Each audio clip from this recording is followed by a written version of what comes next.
चलिए शुरू करते हैं इलेक्ट्रोकेमिस्ट्री चैप्टर को। और इसमें सबसे पहले ऑब्जेक्टिव सेक्शन शुरू करते हैं। दो सेक्शन हम आपको क्वेश्चन भेजे हैं, एक सब्जेक्टिव का सेक्शन है और एक ऑब्जेक्टिव का सेक्शन है। पहले हम आपको ऑब्जेक्टिव करवा देते हैं और उसके बाद हम आपको सब्जेक्टिव करवाएंगे। क्वेश्चन आप लोग के पास अवेलेबल है, आप लोग चाहें तो अपना क्वेश्चन सामने निकाल के रखिएगा। एक एक करके हम आपको सभी क्वेश्चन का आंसर बताते चलेंगे, आप उस पर टिक लगाते चलिएगा कि कौन सा सही आंसर है। जिसमें एक्सप्लेनेशन की जरूरत होगी वो हम आपको एक्सप्लेनेशन भी कर देंगे। जो बात हम एक्सप्लेन करेंगे बोर्ड पे बताएंगे, आप उसको नोटबुक पे नोट कर लेंगे या स्क्रीनशॉट ले लेंगे, आप आराम से अपने घर पे लिख सकते हैं। तो शुरू करते हैं ऑब्जेक्टिव सेक्शन। सबसे पहला क्वेश्चन आप अपने क्वेश्चन में देखिए जो हम आपको भेजे हैं।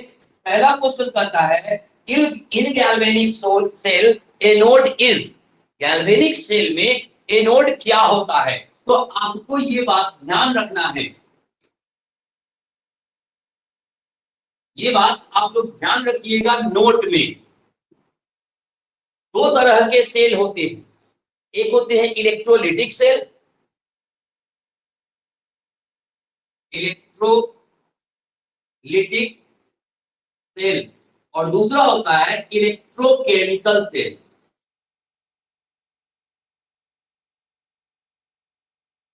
दोनों में क्या अंतर होता है? इसमें electricity is fast. Electrolytic cell में करंट को हम लोग फ्लो कराते हैं, लेकिन इलेक्ट्रोकेमिकल सेल में electricity is generated. Electrochemical cell में हम लोग करंट फ्लो नहीं करते हैं, उससे ऑटोमेटिक करंट बाहर निकलता है। जैसे इलेक्ट्रोकेमिकल सेल दो तरह का होता है, एक होता है प्राइमरी और एक होता है सेकेंडरी। अब प्राइमरी में कौन होता है? जैसे जो आप लोग टॉर्च में बैटरी यूज करते हो, ड्राई सेल। ड्राई सेल को हम लोग लेक्लांचे सेल भी कहते हैं, लेक्लांचे सेल भी कहते हैं। इसके बाद मरकरी सेल।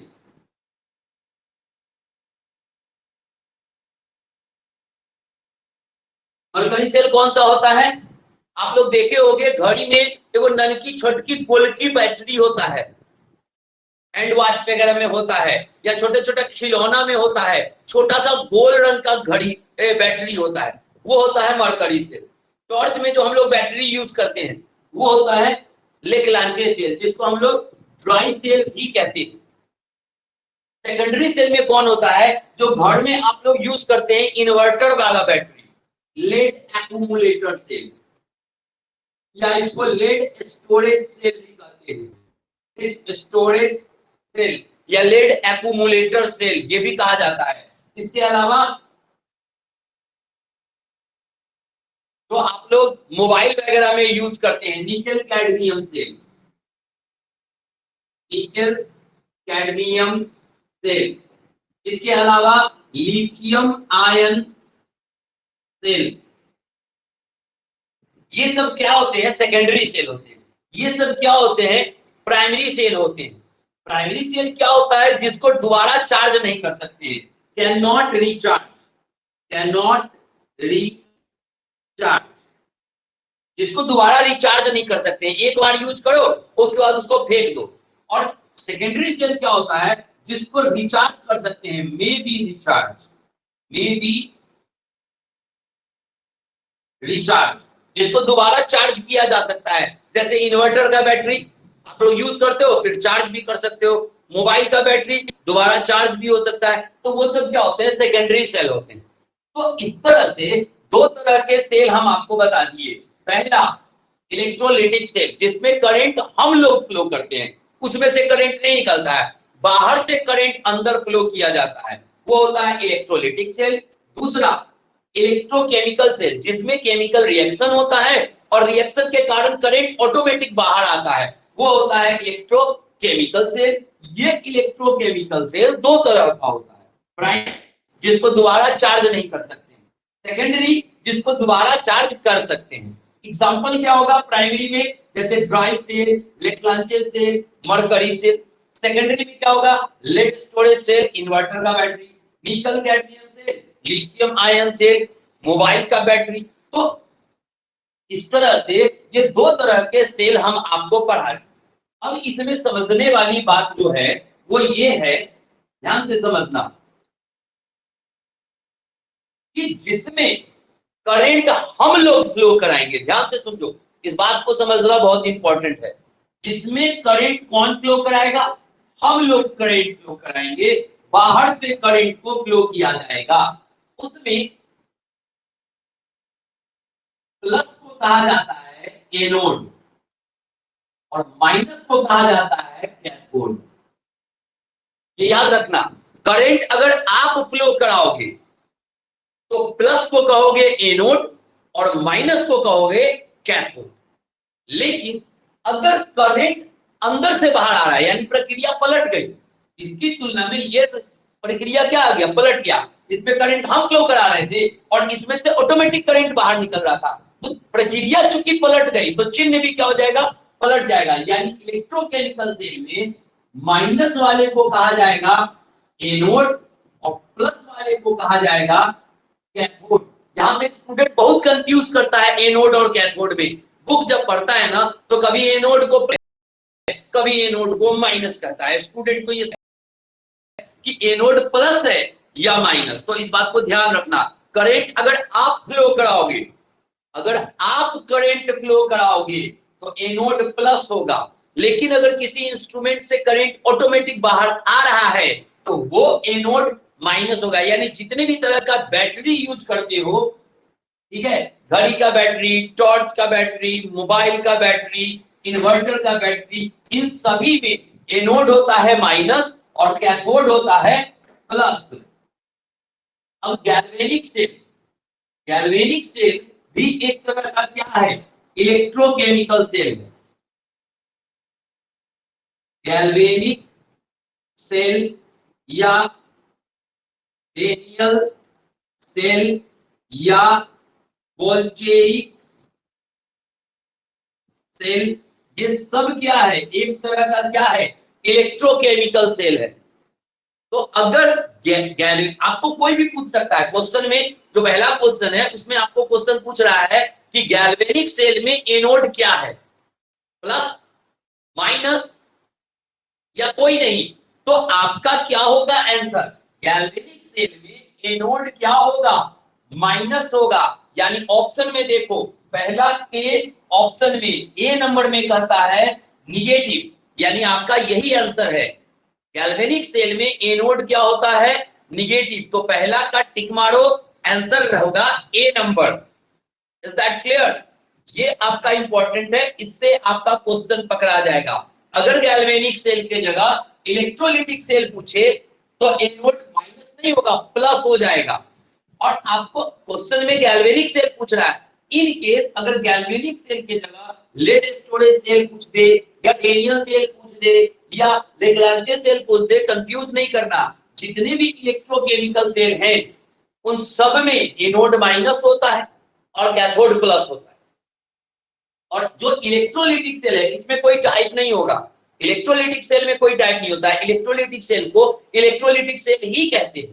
तो अगर इलेक्ट्रोलिटिक सेल पूछे तो एनोड होगा प्लस और कैथोड होगा माइनस। तो आप इसको नोट कर लेंगे, स्क्रीनशॉट ले लेंगे, दोबारा वीडियो देख लेना और इसको आराम से नोट कर लेना। स्क्रीनशॉट चाहो तो फटाफट ले लो। अगले क्वेश्चन की तरफ चलते हैं, क्वेश्चन नंबर 2।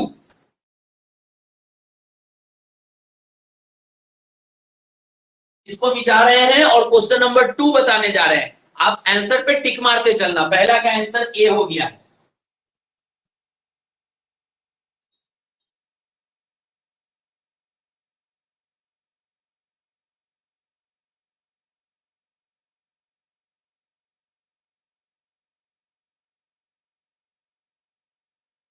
देखो क्वेश्चन नंबर 2 का क्वेश्चन हम बता रहे हैं। क्वेश्चन नंबर 2 कह रहा है 1 Faraday is equal to, 1 Faraday कितना के बराबर है। अब आप इस बात को ध्यान से समझो, फैराडे ने ये बताया था, मिस्टर माइकल फैराडे, साइंटिस्ट का क्या नाम था, माइकल फैराडे, उन्होंने अपने नाम पर चार्ज का एक यूनिट बना दिया और उसका नाम रख दिया फैराडे। जैसे चार्ज का एक यूनिट होता है कूलम, और चार्ज का ही एक दूसरा यूनिट मिस्टर माइकल फैराडे ने बनाया और उसका नाम रख दिया फैराडे। यानी फैराडे, अगर कोई पूछे फैराडे क्या है, तो चार्ज का एक यूनिट है। तो 1 फैराडे बराबर, मिस्टर माइकल फैराडे ने कहा कि 1 फैराडे बराबर होता है charge on 1 mole electron. 1 mole electron पर जितने चार्ज होंगे उसको कहा जाएगा 1 फैराडे। ये बताया था किसने, मिस्टर माइकल फैराडे। अब आपको पता है कि एक इलेक्ट्रॉन पर कितना चार्ज होता है, 1.6 इंटू 10 पे पावर -19 कूलम एक इलेक्ट्रॉन पे होता है। 11th में एटॉमिक स्ट्रक्चर चैप्टर जब पढ़ा रहे थे उस टाइम हम आपको सिखाए थे, याद होगा तो ठीक, नहीं तो याद कर लेना। एक इलेक्ट्रॉन पर चार्ज कितना होता है, 1.6 10 पे पावर -19 कूलम, और कहता है यहां पर कितना, 1 मोल। और याद करो, मोल कंसेप्ट चैप्टर 11th के मोल कंसेप्ट चैप्टर में बताए थे कि मिस्टर एवोगार्डो ने यह बताया था कि 1 मोल इलेक्ट्रॉन में या 1 मोल सबस्टेंस में 6.023 इंटू 10 पे पावर 23 होते हैं। अगर इलेक्ट्रॉन की बात करते हैं तो इलेक्ट्रॉन होता है, एलिमेंट का बात करेंगे तो एटम्स होगा, वो अलग बात है। लेकिन 1 मोल का वैल्यू होता है 6.023 इंटू 10 पे पावर 23। नाउ जब इसको मल्टीप्लाई कराओगे तो अप्रोक्स, हम एक्यूरेट वैल्यू नहीं बोल रहे हैं, अप्रोक्स ये आएगा 93,500 कूलम, 96,500 कूलम। तो this one is your answer. Question कह रहा है 2 नंबर में कि 1 फैराडे किसके बराबर है, तो ऑप्शन में देखो 96,500 बी नंबर में आपको दिया हुआ है, तो दूसरा का टिक मारो, बी नंबर 1 फैराडे बराबर 96,500। Is that clear? Number 3 number question चल रहे हैं हम लोग आगे की ओर। अभी देखो तीसरा नंबर क्वेश्चन हम आपको समझा रहे हैं, ठीक है, इसको मिटा रहे हैं और या पहले इसको रहने देते हैं और हम 3rd नंबर क्वेश्चन को आप लोग को समझा रहे हैं। ध्यान से देखना, अच्छे से समझना। नोट, देखो अगर सोडियम फ्लोराइड, इसकी बात करते हैं, सोडियम फ्लोराइड, सोडियम पर प्लस होता है और फ्लोरीन पर माइनस होता है।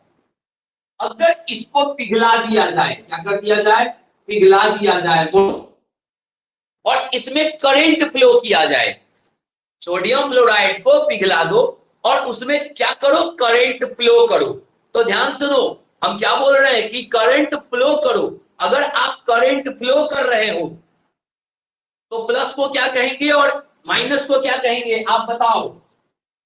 माइनस को क्या कहोगे, अभी थोड़ी देर पहले पढ़ा है इलेक्ट्रोलाइटिक सेल में, माइनस को क्या कहेंगे, कैथोड, और प्लस को क्या कहेंगे, एनोड। क्यों? क्योंकि करंट हम फ्लो कराएंगे। इस बात को ध्यान से समझना है, करंट अगर हम लोग फ्लो कराएंगे, यानी इलेक्ट्रोलिटिक सेल, पहला क्वेश्चन में बताए हैं, अगर आप करंट फ्लो करा रहे हो इलेक्ट्रोलिटिक सेल में, इलेक्ट्रोलाइसिस करा रहे हैं, तो प्लस वाले को कहेंगे एनोड और माइनस वाले को कहेंगे कैथोड। अब जब आप इसको पिघला करके, सोडियम क्लोराइड को पिघला के जब करंट फ्लो करोगे तो ध्यान से देखो, ये प्लस वाला माइनस पे जाके जमा हो जाएगा और ये माइनस वाला प्लस पे जाके जमा हो जाएगा। इसका मतलब कि ये जो सोडियम है ये कहां जमा हो जाएगा, कैथोड पर, और ये जो क्लोरीन है ये कहां जमा हो जाएगा, एनोड पर जमा हो जाएगा।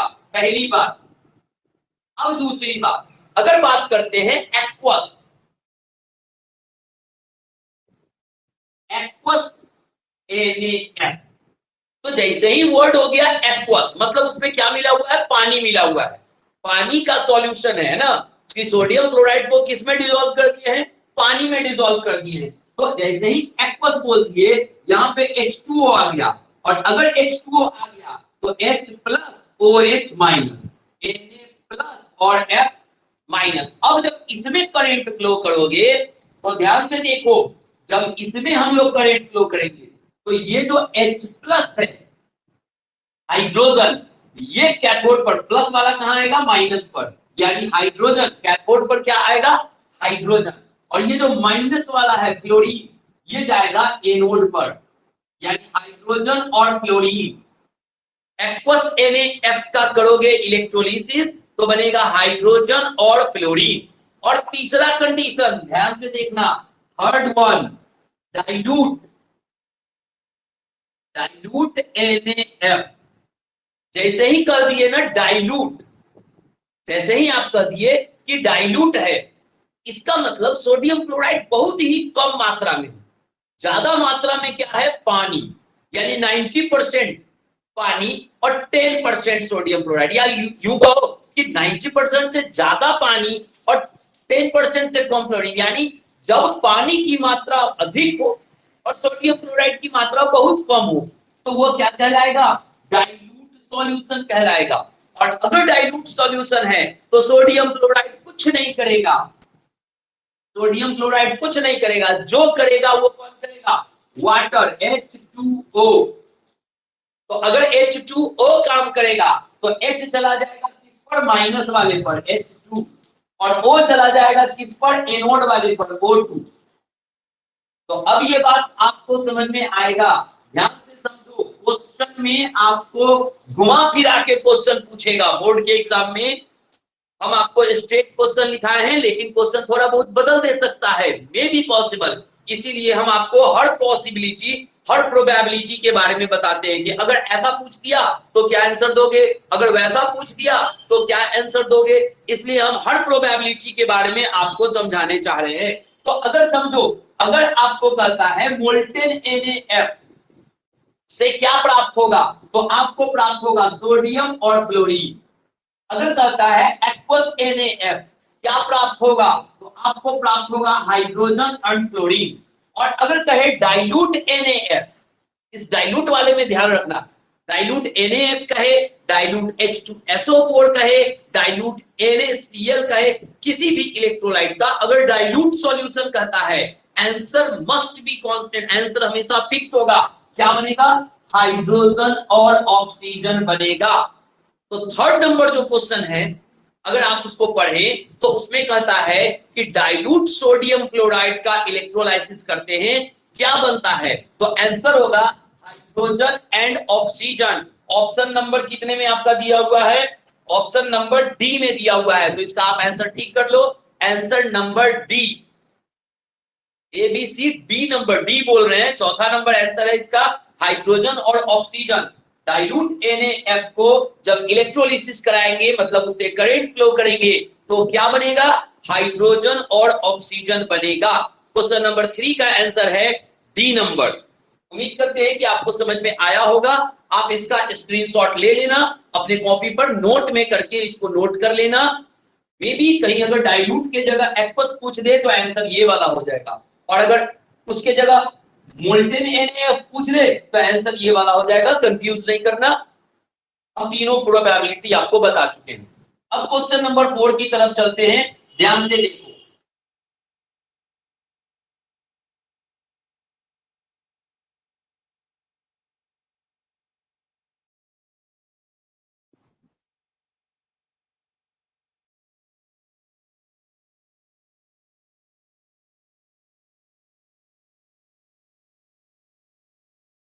क्वेश्चन नंबर 4 में आपको कहता है क्या, लिथियम क्लोराइड, सोडियम क्लोराइड और potassium chloride correct order of equivalent conductance in infinite dilution. कहता है कि लिथियम क्लोराइड, सोडियम क्लोराइड और पोटेशियम क्लोराइड, इसका इक्विवेलेंट कंडक्टेंस का सही ऑर्डर क्या है, करेक्ट ऑर्डर क्या है, तो इसका आंसर आप टिक मार लो, डी नंबर। ACl से कम होता है NaCl और NaCl से कम होता है LiCl, यानी इसका बी नंबर होगा आंसर। आप लगा लीजिए टिक। इक्विवेलेंट कंडक्टेंस का करेक्ट ऑर्डर, सबसे ज्यादा KCl, उससे कम NaCl और सबसे कम LiCl। दिस इज आपका क्या हो गया, करेक्ट ऑर्डर हो गया इक्विवेलेंट कंडक्टेंस का। क्वेश्चन नंबर 5 की तरफ हम लोग बढ़ रहे हैं। देखो क्वेश्चन नंबर 5 इंपॉर्टेंट क्वेश्चन है। ये क्वेश्चन हम आपको ऑब्जेक्टिव में दे रहे हैं, मे बी पॉसिबल आपको सब्जेक्टिव में पूछ दे, तो कंफ्यूज नहीं करना, ठीक है। अगर आपको ऑब्जेक्टिव में पूछेगा तो सीधे आपको टिक लगाना होगा, सही आंसर पे राउंड राउंड गोल करना होगा, और अगर सब्जेक्टिव में पूछे तो सॉल्व करके दिखा। ये जो बी नंबर 5 नंबर क्वेश्चन है, इसको हम आपको सॉल्व करके दिखा रहे हैं, आप लोग इसको ध्यान से देखेंगे।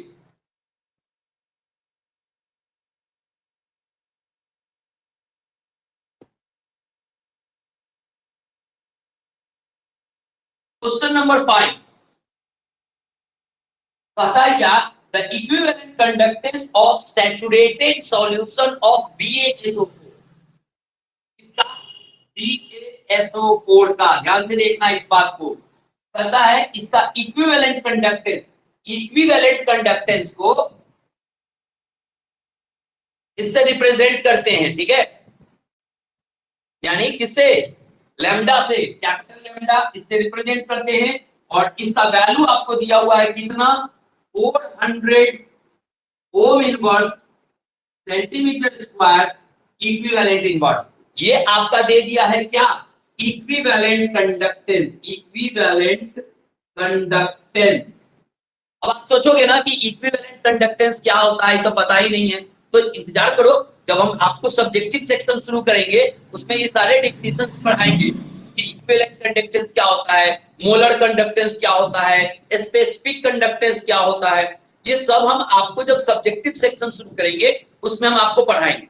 लेकिन तत्काल यहाँ पे जरूरत पड़ रहा है, इसलिए हम लोग डायरेक्ट क्वेश्चन का सॉल्यूशन देख रहे हैं। आपको याद रखना है इक्विवेलेंट कंडक्टेंस को लैम्डा से रिप्रेजेंट करते हैं, और इसका वैल्यू दिया हुआ है 400 ohm inverse centimetre square equivalent inverse. अब बात करते हैं आगे, पता है एंड स्पेसिफिक कंडक्टेंस इज।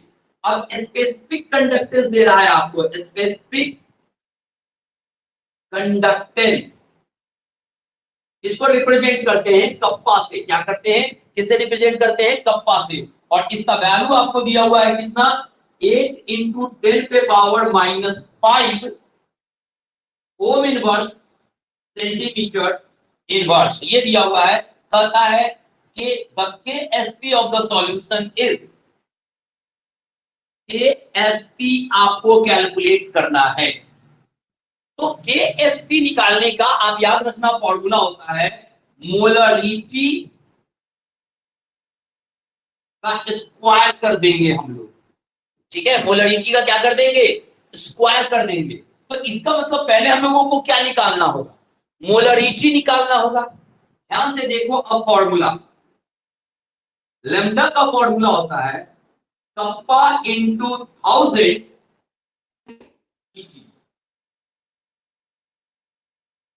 क्या होता है, kappa into 1000 by normality.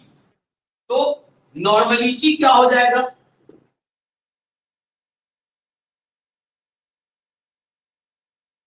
Normality बराबर क्या हो जाएगा, कप्पा इंटू 1000 बाई लैम्डा। अब पुट कर देते हैं, कप्पा कितना हो गया, 8 × 10⁻⁵ इंटू 1000 और बाई कितना 400, 2 जीरो से 2 जीरो काट दो, 4 × 8 कितना आया, 2 × 10⁻⁴।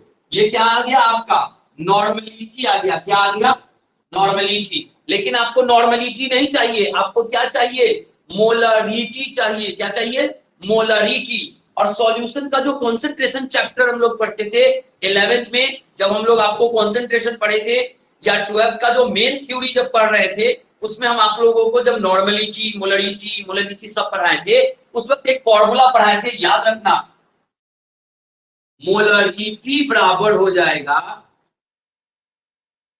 नॉर्मलिटी और बटा एक्स, नॉर्मलिटी और बटा एक्स। तो नॉर्मलिटी कितना, 2 × 10⁻⁻⁴। और ये एक्स क्या है, अब आपके मन में आ गया कि एक्स क्या है। एक्स जो है ये यहां से पता चलेगा।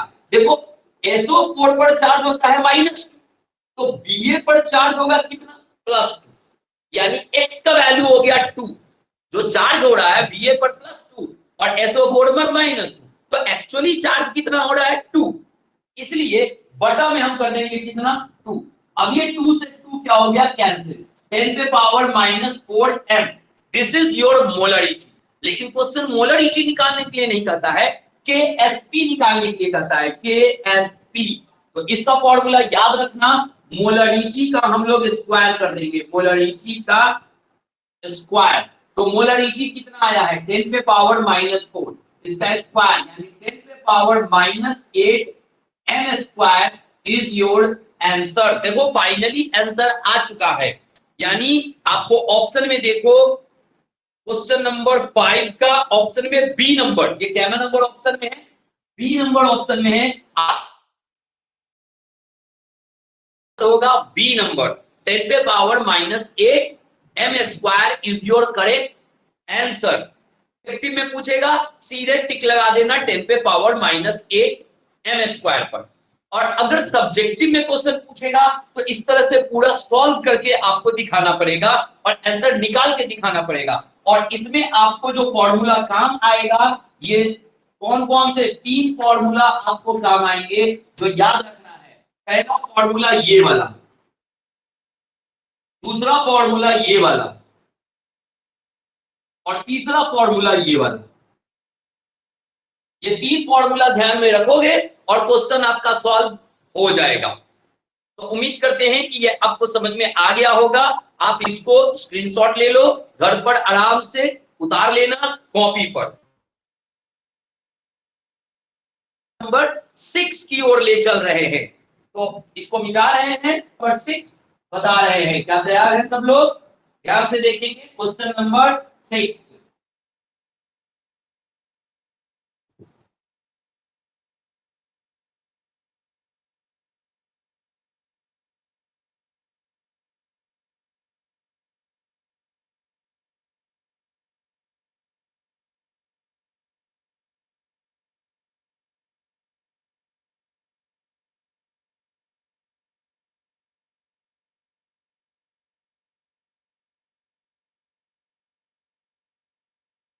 क्वेश्चन नंबर 6 देखते हैं। देखो यहां ध्यान से,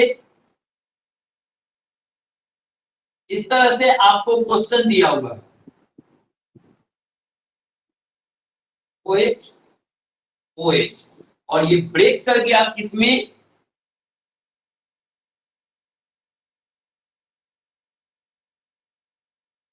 double bond O, double bond O, और ये और प्लस निकला क्या 2H प्लस और 2 इलेक्ट्रॉन।